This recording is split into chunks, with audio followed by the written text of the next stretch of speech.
Zane Marlow was seconds away from ending it all. And it wasn't the first time. 42 years old, 2 debts in collection, a divorce without a goodbye, a message unanswered for days from himself to himself. Will it get better? Nothing replied. Until that night, something broke. Not on the outside, on the inside. Zane didn't see a light, didn't hear a voice, but he felt something. An emptiness that didn't hurt anymore. It was like something had died right there, and maybe it was everything that kept him from truly living. Today he wakes up different, not because life got easier, but because he figured out how to stop being at war with his own mind. Zane discovered something no one had ever clearly said. The subconscious isn't a mystery, it's a miracle machine. And if you know how to talk to it, it answers. This isn't a story about luck, nor blind faith. It's about control, about language, about awakening. Zane wasn't saved by a miracle. He created one. And now you're going to see how, and maybe realize this story isn't just his. It's yours too. Zane Marlow wasn't the kind of guy who believed in miracles. To him, life was just a sum of logical decisions, hard work, and unavoidable frustrations. Until one day, logic stopped working. He had done everything right. College, career, stability. Yet there he was, 42 years old, alone in a rental apartment, watching bills pile up and time slip away. The problem wasn't what he lacked on the outside. It was what had died on the inside. His mind, once noisy, had become an echo chamber. Failure. You missed your shot. Nothing will change. But in a moment of complete boredom and exhaustion, everything began to shift. The algorithm threw him a random video, another one of those positive mindset ones he usually skipped. But something, maybe that silent desperation, made him let it play. And then came the line, the subconscious mind doesn't think, it just obeys. Zane couldn't explain why, but that hit different. He paused, rewound, listened again. Obeys. What do you mean, obeys? It was like, for the first time, he considered that maybe he wasn't cursed, just programmed. He spent the rest of the night diving into everything he could find about Joseph Murphy, Neville Goddard, and others he had never respected. Until then. And he discovered something no one had ever taught him. There's an invisible code shaping everyone's reality, and that code is the way you speak to your subconscious mind. It doesn't matter if you believe or not. It doesn't care about your faith. It responds to emotional repetition. Zane realized he'd been repeating failure, loneliness, guilt, anger, self-sabotage. And like fertile soil, the mind just did what it knows, planted and harvested whatever it was given. You are the gardener, Murphy said. Thoughts are the seeds. The subconscious is the soil. Your reality is the harvest. Zane started to experiment. He didn't make promises to the universe. He made promises to himself. 5 minutes a day, that's it. In front of the mirror, even feeling awkward. I deserve to win. My mind serves me. Today I plant what I want to harvest. Life is on my side. At first it felt fake. Like he was pretending to have faith he didn't feel, but he realized that faith comes after repetition, not before. So he kept going, 5 minutes, every day. On the 3rd day, his head still ached. On the 5th, he forgot. On the 7th, he felt something shift. Not peace, not power, but space. A space between the bad thought and the automatic reaction. And in that space, Zane made a choice. Not to believe the old story, not to feed the fear. It was in that gap he had his first small miracle. He realized he didn't have to obey the mind. He could train it to obey him. And that changed everything. Zane understood that the subconscious doesn't expect perfection or flawless logic. It just needs clarity, repetition, and emotion. And over time, it reshapes reality around those inputs. Reprogramming wasn't magic. It was emotional math. And right there, in that loop of phrases, focus, and presence, Zane planted the first real miracle, command over himself. Zane didn't become a different person. He became for the first time who he really was, without the noise.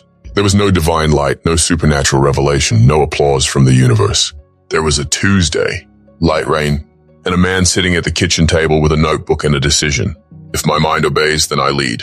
It was simple, that was it. In the days that followed, life was still the same. The debts were still there. Notifications, silence. The world hadn't changed.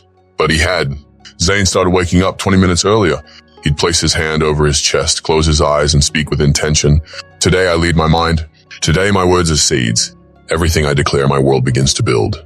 He created what he called the activation ritual, 5 minutes of silence, 5 minutes of affirmation spoken firmly, 5 minutes of visualizing not the car, the house, or the money, but the feeling of having already won the war within. He wasn't just repeating words like a robot. He felt them like they were already real. And that's when the change started. Not in big leaps, but in the details only noticed by those who are present. The mind that used to criticize now listened. The body that used to resist effort now moved with ease. The little saboteurs, that procrastination disguised as perfectionism, started to retreat. Zane realized something no book had made clear. Leading the mind isn't about force. It's about emotional consistency. He understood that thoughts wouldn't vanish, but now he knew what to do with them.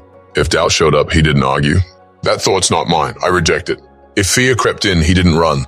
Fear is just the last scream of an old program. Zane started acting differently, and life started reacting. He got an unexpected call from an old client, an informal invite to join a project. A conversation with his brother, distant for years, ended in a silent hug and the beginning of reconciliation. They were small miracles, but real, because they were the result of a new internal command. Joseph Murphy said scientific prayer isn't begging. It's declaring with spiritual authority what you want to manifest. Zane lived that for real. He turned his life into a living prayer. He wrote affirmations on his walls, set phone reminders with notes like, "You are the creator." Repetition becomes reality. You have the command. And the more he repeated, the more he believed. And the more he believed, the less he doubted. This was new, not because the world had changed, but because he had stopped living as a prisoner of his own mind. Commanding, Zane realized, isn't about controlling everything. It's about choosing who gets the final word. And now it was him. Every day.